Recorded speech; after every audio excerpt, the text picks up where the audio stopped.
Hello my dear students. तो कैसे हैं आप लोग स्टूडेंट्स?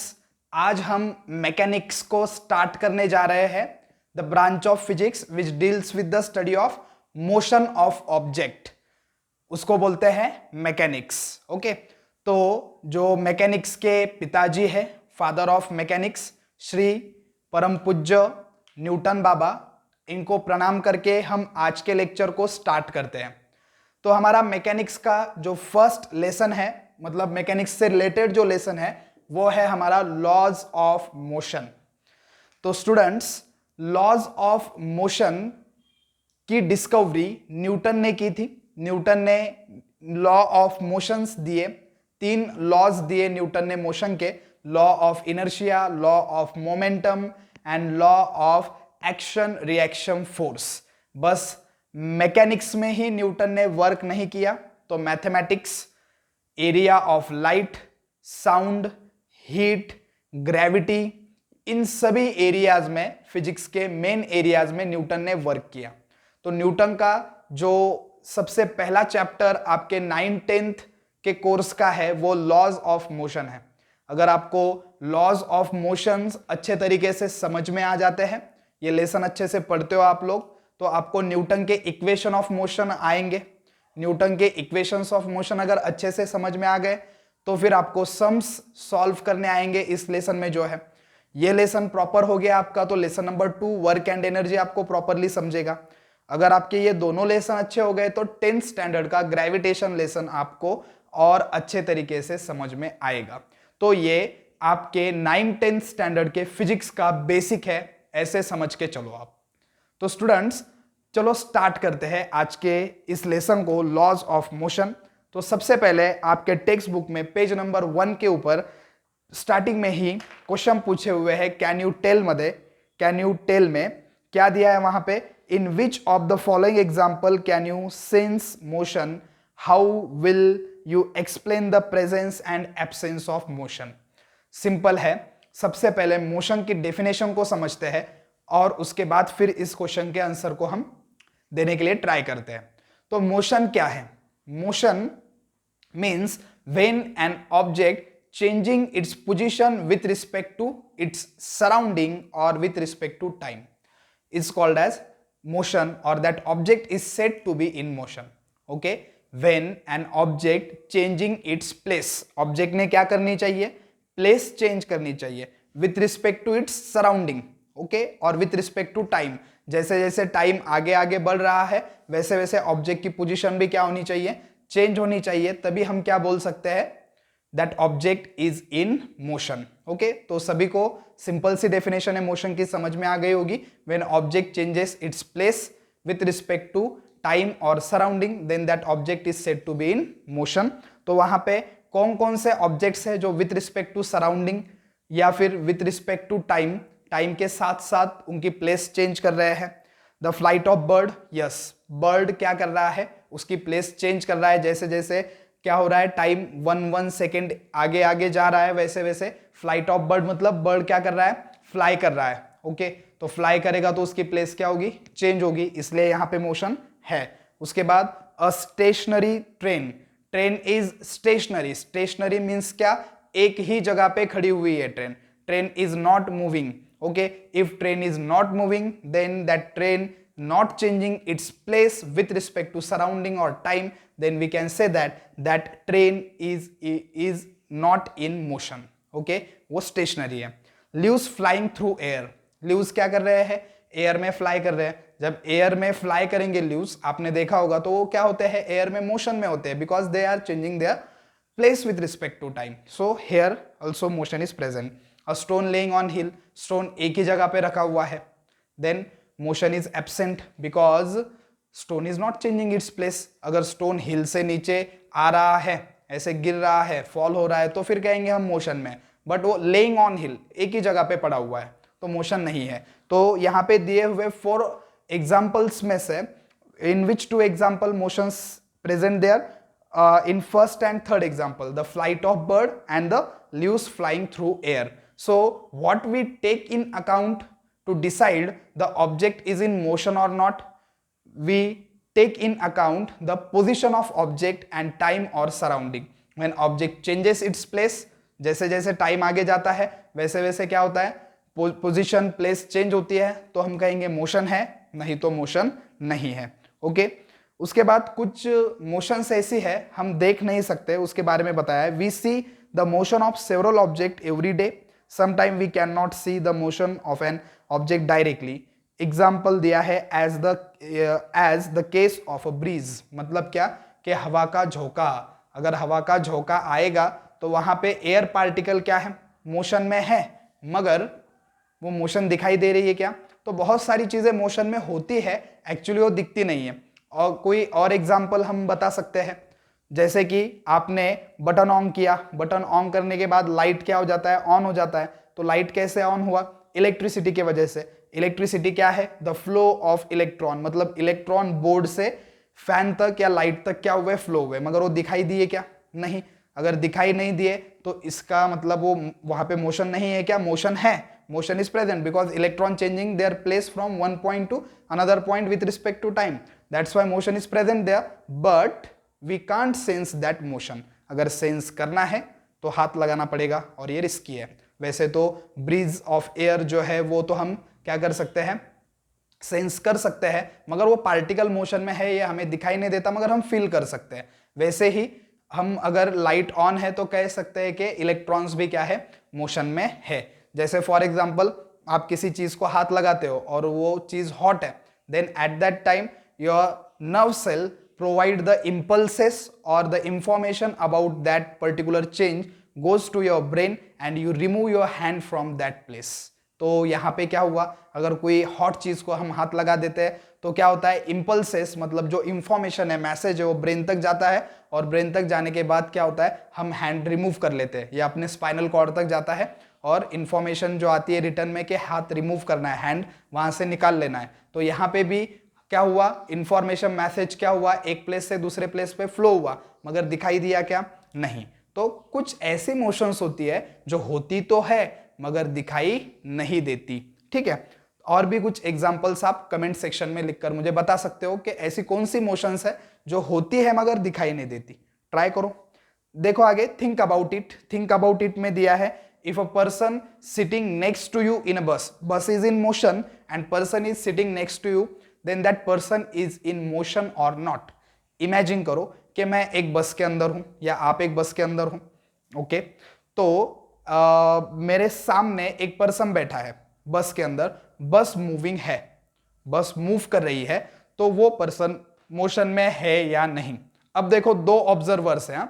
एक जो पर्सन है मेरे आगे बैठा हुआ, वो विंडो के पास बैठा है, बस के विंडो के पास बैठा हुआ है. अब मैं उसको देख रहा हूं और उसी पर्सन को एट द सेम टाइम बस से बाहर एक पर्सन है वो देख रहा है. ठीक है, देखो पिक्चर क्लियर करो क्या है.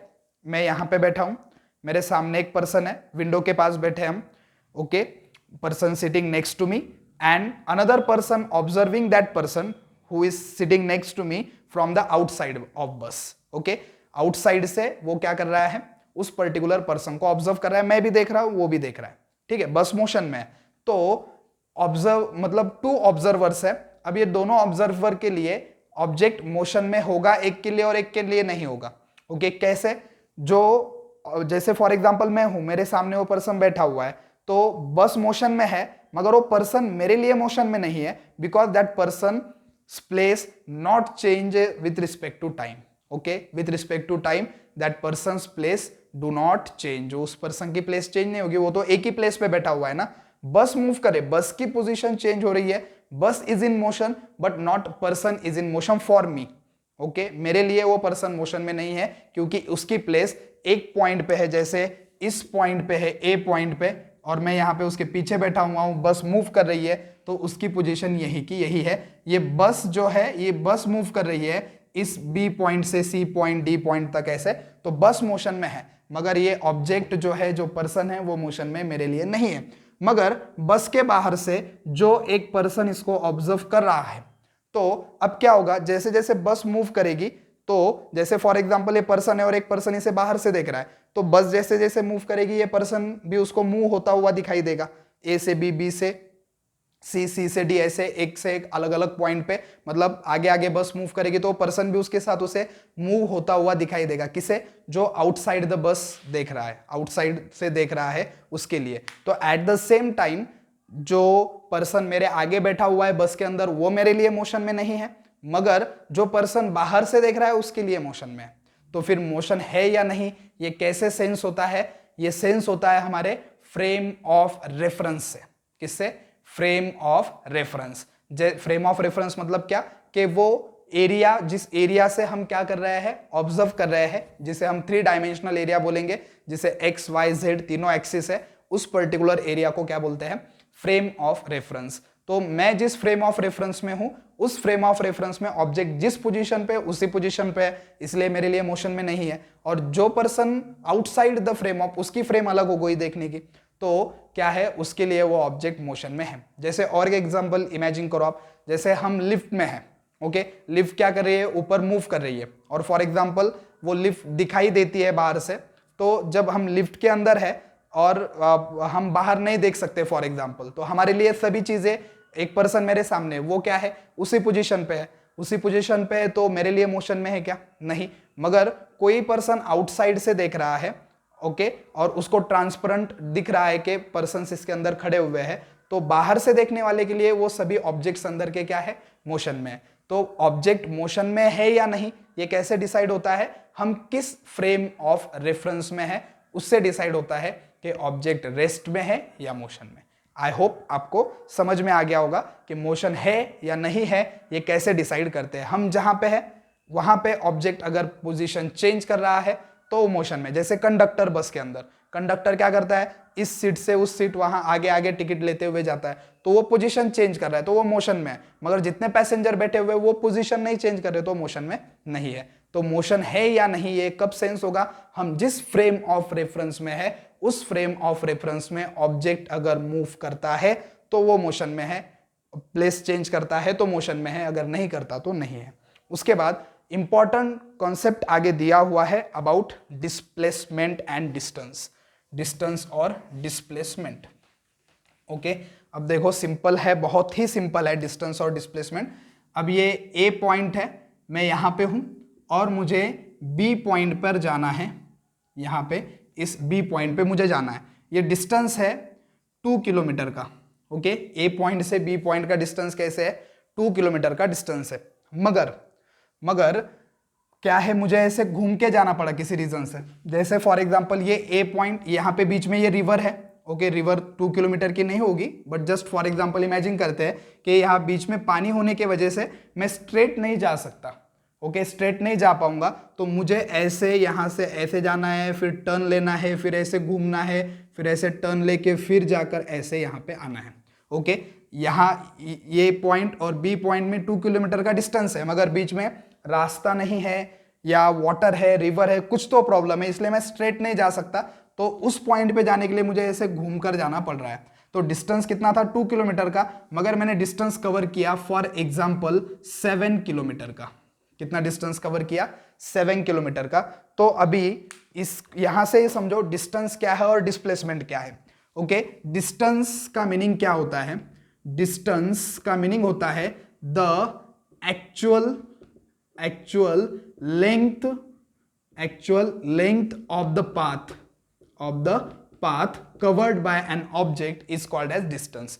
जितनी लेंथ पाथ की, जितनी लेंथ ऑब्जेक्ट ने कवर की उसको क्या बोलेंगे? डिस्टेंस बोलेंगे। और डिस्प्लेसमेंट किसे बोलेंगे? डिस्प्लेसमेंट हम किसे बोलेंगे? डिस्प्लेसमेंट मतलब द मिनिमम डिस्टेंस। डिस्प्लेसमेंट क्या है? मिनिमम क्या है? डिस्टेंस है। The minimum distance between starting and ending point. Starting and ending point. Okay, तो डिस्प्लेसमेंट भी क्या है? डिस्टेंस ही है। डिस्प्लेसमेंट भी क्या होता है? डिस्टेंस ही होता है, मगर कौन सा डिस्टेंस होता है? जो स्टार्टिंग पॉइंट है और एंडिंग पॉइंट है उनके अंदर का मिनिमम डिस्टेंस। जैसे फॉर एग्जांपल ये स्टार्टिंग पॉइंट और एंडिंग पॉइंट का जो मिनिमम डिस्टेंस है वो कितना है? 2 किलोमीटर है। ओके, मगर मुझे ऐसे घूम के जाना पड़ा, मैंने कितना एक्चुअल पाथ की लेंथ मैंने कितनी कवर की, इस पॉइंट से इस पॉइंट पर जाने में 7 किलोमीटर की कवर की। इसलिए ये जो actual length of the path मैंने कवर की है, ये मेरा क्या है, डिस्टेंस है। ये 7 किलोमीटर, 7 किलोमीटर मेरा क्या है, डिस्टेंस है। और मैं कहां से, ए से बी ही गया हूं, और डिस्टेंस कितना है, मिनिमम डिस्टेंस ए और बी का कितना है, 2 किलोमीटर। तो ये मेरा क्या है, डिस्प्लेसमेंट है।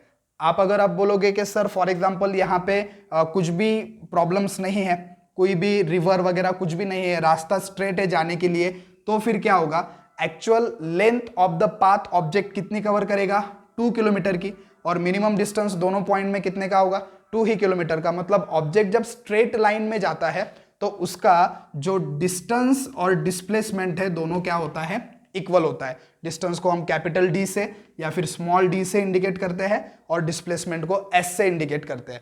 तो जब ऑब्जेक्ट स्ट्रेट लाइन में जाएगा ना, तो उसका डिस्टेंस और डिस्प्लेसमेंट क्या होगा, सेम होगा। ओके, मगर अगर घूमकर गया तो डिस्प्लेसमेंट और डिस्टेंस की वैल्यू क्या होगी, डिफरेंट होगी। ओके, तो और भी आप एग्जांपल्स क्या कर सकते हो, इमेजिन कर सकते हो।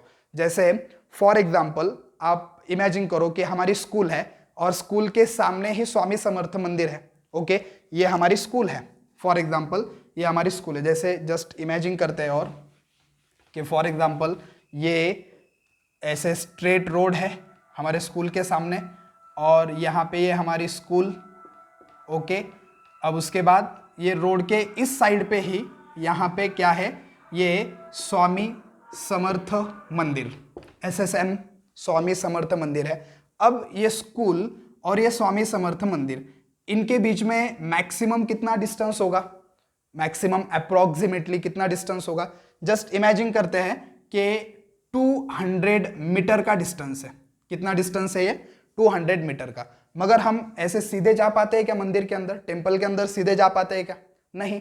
हमें कैसे जाना पड़ता है, फॉर एग्जाम्पल मुझे इस साइड से जाना है, 2 रास्ते हैं। ओके, यहाँ पे 2 रास्ते हैं। अगर मैं स्कूल से यहाँ से निकलता हूँ, अगर मैं लेफ्ट लेता हूँ तो मुझे इतना जाना पड़ेगा, फिर यहाँ जाना पड़ेगा, फिर यहाँ जाना पड़ेगा। फॉर एग्जाम्पल ये जो लेंथ है पाथ की, ये है 200 मीटर, ये है 100 मीटर, और ये है 200 मीटर।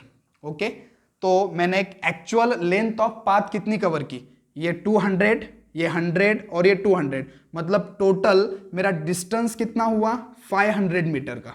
कितना डिस्टेंस हुआ, 500 मीटर का। मगर मैं गया कहाँ से कहाँ हूँ, मैं स्कूल से टेम्पल में ही गया हूँ।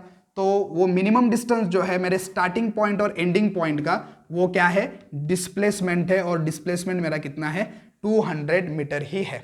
ओके, अगर फॉर एग्जांपल मैं इस पाथ को नहीं चूज करता, राइट लेता हूं, तो राइट से फॉर एग्जांपल यहाँ पे मैं जाऊंगा, फिर इधर जाऊंगा और फिर इधर आऊंगा। तो फॉर एग्जांपल ये जो डिस्टेंस है, ये यहाँ से यहाँ अगर मैं राइट लेता हूँ तो ये है 50 मीटर, ये है 100 मीटर, और फॉर एग्जांपल ये है 50 मीटर। तो इस पाथ से अगर जाऊंगा तो actual length of the path कितनी कवर करूंगा मैं, ये 150 और ये 200।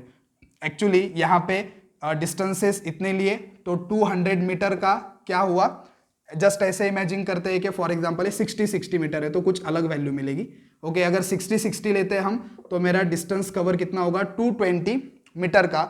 ओके, और यहाँ पे डिस्प्लेसमेंट कितना हुआ, 200 मीटर का। ये एग्जांपल बहुत परफेक्ट था कि यहाँ से मैं जाता हूँ 200 मीटर, ये 100 मीटर, ये 200 मीटर, तो मैं टोटल डिस्टेंस कितना कवर करता हूँ, 500 मीटर का, और डिस्प्लेसमेंट मेरा कितना होता है, 200 मीटर का ही होता है।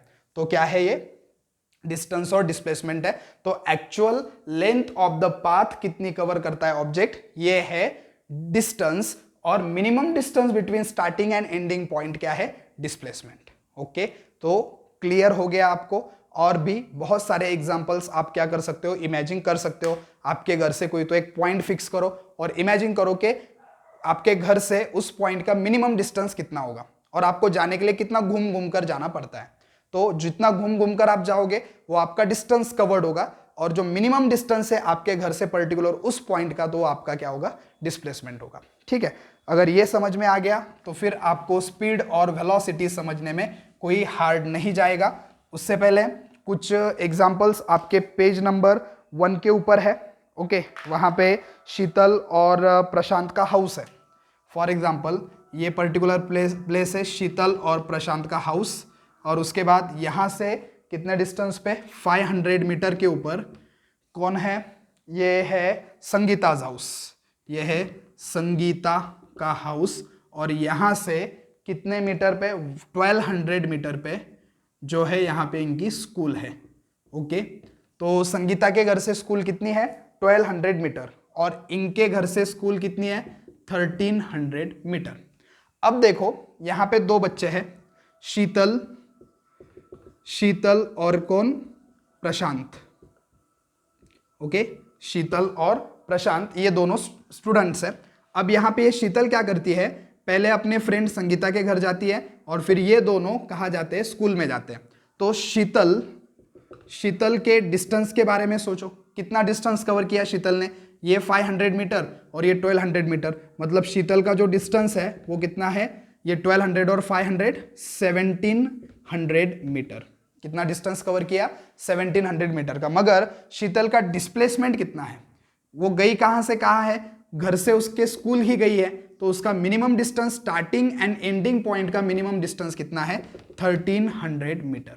तो जब शीतल स्ट्रेट जा सकती थी, मगर उसको फ्रेंड के साथ जाना था बातें करते हुए स्कूल में, इसलिए पहले वो फ्रेंड के घर पर गई, फ्रेंड के घर से फिर स्कूल गए, तो उसने actual path of the length कितनी कवर की, 1700 मीटर। मगर वो गई कहां से कहां है, उसके घर से स्कूल, तो घर और स्कूल का मिनिमम डिस्टेंस कितना है, 1300 मीटर। तो ये है उसका डिस्टेंस कवर्ड और ये है उसका डिस्प्लेसमेंट, 1700 डिस्टेंस और डिस्प्लेसमेंट कितना, 1300। मगर ये प्रशांत बहुत ही होशियार बच्चा है, बातें वगैरह नहीं करता, सीधे स्कूल में जाता है, तो ये सीधे घर से कहा गया, स्कूल गया। तो प्रशांत के लिए बताओ डिस्टेंस कितना है, 1300 metre, actual length of the path उसने उतनी कवर की, और मिनिमम डिस्टेंस उसके स्टार्टिंग एंड एंडिंग पॉइंट का कितना है, उतना ही है। तो मैंने पहले ही बताया कि जब मोशन स्ट्रेट लाइन में होगी तो डिस्टेंस और डिस्प्लेसमेंट दोनों की वैल्यू क्या होगी, सेम होगी। ठीक है, अगर घूमकर जाते हैं तो अलग अलग वैल्यूज होती है। अब तो आपको परफेक्ट क्लियर हो गया होगा कि क्या डिस्टेंस है और क्या डिस्प्लेसमेंट है।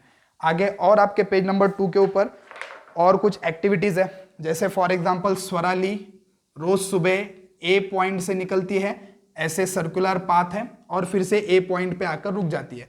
अब ये सर्कल का जो डायमीटर है वो 100 मीटर का है। कितने मीटर का, यहां से निकलती है, जब पूरा राउंड मार के आती है तो यहां से और यहां पूरा एक सर्कल कंप्लीट जब होता है तो कितना डिस्टेंस कवर होता है, 100 मीटर का। तो अभी स्वराली का डिस्टेंस और डिस्प्लेसमेंट बताओ। स्वराली ने actual length of the path कितना कवर किया, 100 मीटर। ओके, अब जो डिस्प्लेसमेंट है वो स्वराली का हुआ है क्या, तो नहीं। स्वराली इस पॉइंट से निकली, ए पॉइंट से, और वो कहां पे आ गई, फिर से ए पॉइंट पे, मतलब उसकी प्लेस चेंज हुई क्या मोशन होने के बाद, नहीं। अगर स्वराली यहां रुक जाती या यहां रुक जाती, ऐसे घूम के यहां रुक जाती, इधर चले जाती, या यहां से इधर कहीं चले जाती, तो उसका इतना डिस्टेंस और डिस्प्लेसमेंट होता, ये डिस्टेंस और डिस्प्लेसमेंट होता। मगर ऐसे नहीं दिया है एग्जाम्पल में, ऐसे दिया है कि यहां से निकल रही है और रनिंग करके यहां पे फिर से रिटर्न आ रही है, तो फिर उसने डिस्टेंस कितना कवर किया, 100 मीटर का। मगर डिस्प्लेसमेंट उसका क्या है, 0 मीटर है, क्योंकि स्टार्टिंग और एंडिंग पॉइंट सेम है। जब स्टार्टिंग पॉइंट और एंडिंग पॉइंट सेम होता है तब डिस्प्लेसमेंट क्या होता है, 0 होता है। और एक एग्जांपल है वहां पे कि एक कार है, देखो एक कार है और वो कार कितना 360 समथिंग दिया हुआ है, यस 360 मीटर। अब ये कार ए पॉइंट से जब बी पॉइंट पे, सॉरी पी और क्यू दिया है, पी और क्यू पॉइंट से जब मूव करती है तो 360 मीटर का डिस्टेंस कवर करती है। अब ध्यान से देखना, अगर कार यहां से यहां जाकर रुक जाएगी तो उसका डिस्टेंस कितना होगा, 360 मीटर, और डिस्प्लेसमेंट भी कितना हुआ, 360 मीटर, अगर जाकर वहां रुक जाती है। अगर कार वहां से यहां और रिटर्न आ जाती है तो जाते वक्त उसने कितना डिस्टेंस कवर किया, 360, और रिटर्न आते वक्त कितना डिस्टेंस कवर किया, 360, मतलब ये कितना हो गया, 720, right. Distance is equal to 720 metre, जाने का 360 और रिटर्न आने में 360, तो ये हो गया 720 मीटर का डिस्टेंस। मगर डिस्प्लेसमेंट कितना हुआ फिर, 0, क्योंकि स्टार्टिंग पॉइंट P था और फिर से कार वहीं पे आके रुक गई। तो स्टार्टिंग और एंडिंग पॉइंट अगर सेम हो तो डिस्प्लेसमेंट क्या होता है, 0 होता है। इन दो एग्जाम्पल से आपको यह समझ में आ गया होगा कि डिस्प्लेसमेंट क्या हो सकता है, 0 हो सकता है, डिस्प्लेसमेंट में बी जीरो, मगर डिस्टेंस कभी जीरो नहीं होता। क्योंकि डिस्प्लेसमेंट जीरो क्यों हो सकता है? क्योंकि स्टार्टिंग और एंडिंग पॉइंट अगर सेम है तो डिस्प्लेसमेंट क्या होगा? जीरो होगा। मगर स्टार्टिंग और एंडिंग पॉइंट सेम ही होगा तो ऑब्जेक्ट डिस्टेंस कवर करेगा ही ना। जैसे ऑब्जेक्ट यहाँ पे था, स्टार्ट किया और फिर से आके यहाँ पे जाके फिर से यहाँ पे आ गया, तो स्टार्ट पॉइंट और एंड पॉइंट यही है, इसलिए इसका डिस्प्लेसमेंट जीरो है। तो इससे आपको समझ गया होगा कि डिस्टेंस कभी भी जीरो नहीं होता, डिस्प्लेसमेंट जीरो हो सकता है मगर डिस्प्लेसमेंट जीरो नहीं होता। ठीक है, अब उसके बाद स्केलर और वेक्टर का क्वेश्चन वहां पे पूछा है नीचे, what is scalar and vector. इसके लिए हमने स्पेशल फिजिकल क्वांटिटीज का जो वीडियो था वो आपको सेंड किया था। आपने अगर देखा नहीं है तो फिर से आप उसको देख सकते हो, डिस्क्रिप्शन में उसकी लिंक मैं फिर से डाल दूंगा। ठीक है, क्या होता है शॉर्ट में स्केलर और वेक्टर? वेक्टर मतलब ऐसी क्वांटिटीज जिनको क्या होती है, डायरेक्शन भी होती है और मैग्नीट्यूड भी होता है। मैग्नीट्यूड मतलब उनको काउंट भी कर सकते हैं और डायरेक्शन को भी उनके बता सकते हैं।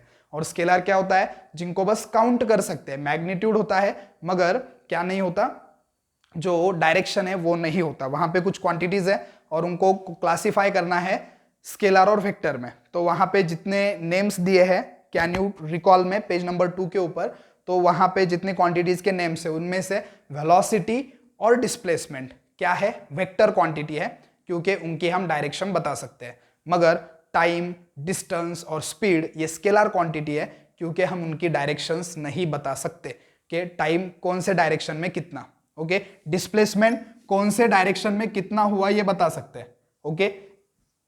मगर डिस्टेंस की डायरेक्शन होती है क्या? डिस्टेंस की डायरेक्शन नहीं होती, डिस्टेंस के डायरेक्शन को हम बता नहीं सकते। तो जिसकी डायरेक्शन बता पाएंगे उस क्वांटिटी को वेक्टर कहेंगे, जिसकी नहीं बता पाएंगे उसको क्या कहेंगे, स्केलर। तो डिस्प्लेसमेंट और वेलोसिटी क्या है, वेक्टर है, और टाइम, स्पीड और कौन सी क्वांटिटी वहां पे, और टाइम, स्पीड और डिस्टेंस ये क्या है, स्केलर क्वांटिटी है। उसके बाद स्पीड और वेलोसिटी का कॉन्सेप्ट है, बहुत ही सिंपल कॉन्सेप्ट है। देखो, जब ऑब्जेक्ट डिस्टेंस कवर करेगा तो डिस्टेंस कवर करने के लिए उसको टाइम लगेगा, और जब ऑब्जेक्ट डिस्प्लेसमेंट करेगा तब भी उसको टाइम लगेगा, राइट ना। अगर ए पॉइंट से बी पॉइंट 200 मीटर का डिस्टेंस है, 200 मीटर का, तो क्या कहेंगे हम कि फॉर एग्जांपल ये स्ट्रेट गया तो डिस्प्लेसमेंट हुआ, टाइम लगेगा, और ऐसे घूमकर गया तो डिस्टेंस कवर हुआ, यहां पे भी टाइम लगेगा, यहां पे भी टाइम लगेगा। मगर इस मोशन को क्या नाम देंगे? जब डिस्प्लेसमेंट हो रहा है तो इस मोशन को क्या बोलेंगे, और जब डिस्टेंस कवर हो रहा है तो इस मोशन को क्या बोलेंगे? तो डिस्टेंस पर यूनिट टाइम को बोलते हैं speed, distance per unit time को क्या बोलते हैं, स्पीड, और डिस्प्लेसमेंट पर यूनिट टाइम को बोलते हैं वेलोसिटी।